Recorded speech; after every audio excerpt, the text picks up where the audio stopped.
We think he went south. Well, if he went south, let the local authorities handle your hunt.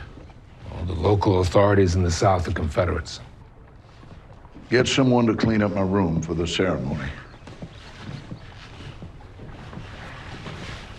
You know, you could be the first man to call me Mr. President. Touch your Bible first, Andy. Welcome back. That was a clip of our next guest in the new true crime thriller Manhunt.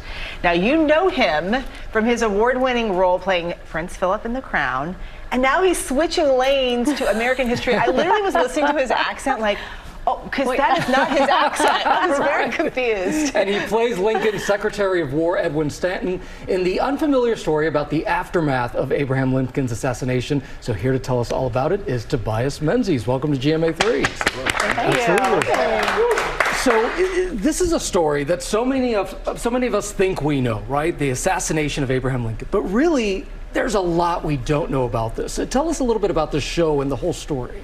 Yeah, I mean, I very much hope that that's what the show can do for an audience. I mean, I going into it, knew some of the sort of headlines, like I knew that Lincoln was killed by an actor in a theatre, but beyond that, and actually it's a much more vivid, much stranger story than that. And so that's what Monica Beletsky, the showrunner, has tried to sort of both tell the sort of extraordinary 12 days of the hunt for John Wilkes Booth and his conspirators, and also the kind of larger political issues that were at stake as a result of that assassination. Yeah. So when you did the deep dive into the history of that period, what did you learn? What were the big takeaways for you? I mean, one thing that really surprised me is I didn't know that Lincoln's assassination was so close, within days of the end of the Civil War, and actually threw that result into question.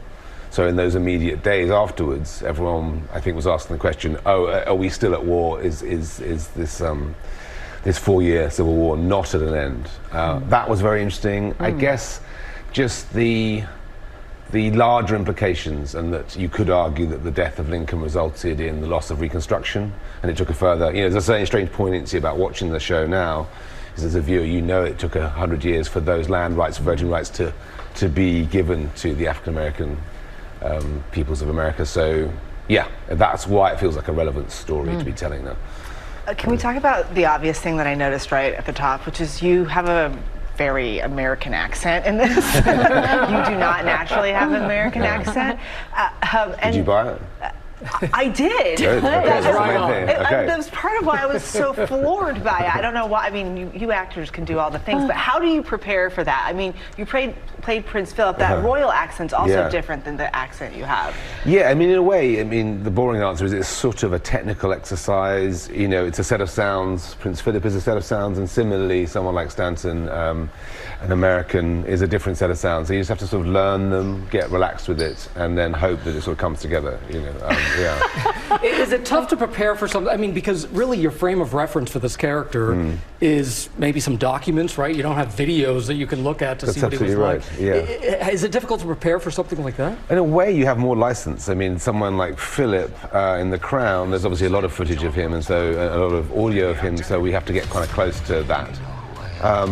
Likewise with Stanton, there is none of that, so in a way I can create and invent it myself to a certain degree, and that's kind of liberating. Yeah.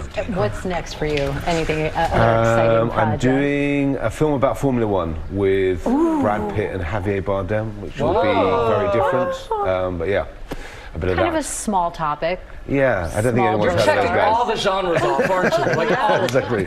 I'm trying. I'm really trying. So did you get to drive fast cars? I don't get to drive. I'm relieved, actually. I don't. It's way too fast. Way too fast. Yeah. And any pressure, because you know I was a big viewer of The Crown. I think some of us here all were. Yeah.